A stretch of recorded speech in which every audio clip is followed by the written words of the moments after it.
राधे राधे जय निताई आमार गोपाल सोनादेर परिवारेर पक्ष थेके सकलके सुस्वागतम। सकल साधुगुरु और श्री वैष्णवदेर चरणे दंडवत प्रणाम करे आमी आमार ब्लगटा शुरू करछि। आज ब्लगे गोपी प्रभुर गोविंदेर आलोये जे जगन्नाथ देव बलभद्र देव और सुभद्रा मायेर जे स्नान दर्शन तोमादेरके कराচ্ছি, तार साथे महन्तदेर भोग दर्शन और महंत विदाय सेटा परवर्ती ब्लगे तुम्हारे दर्शन कराबो। केमन लागलो जानियो, साथे थेको पाशे थेको, निजेरा दर्शन करो, अपर सकल के भक्तबिंदके दर्शन करार सुयोग करे दिओ शेयारेर माध्यमे, ताहले तोमराओ अशेष कृपा लाभ करबे। राधे राधे जय निताई।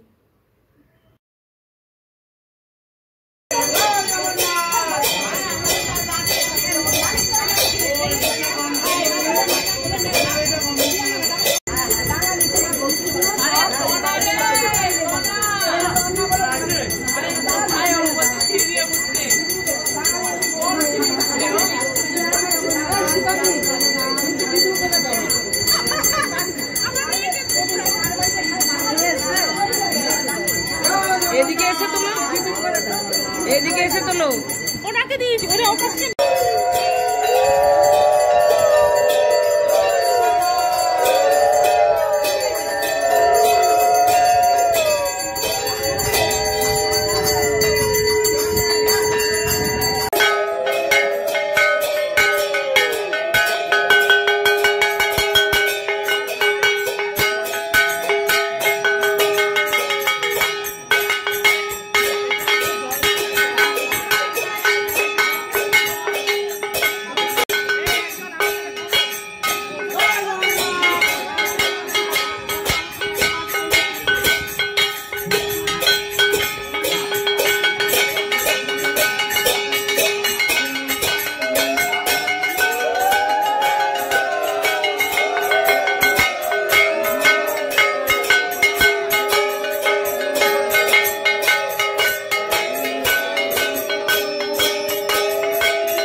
তোমার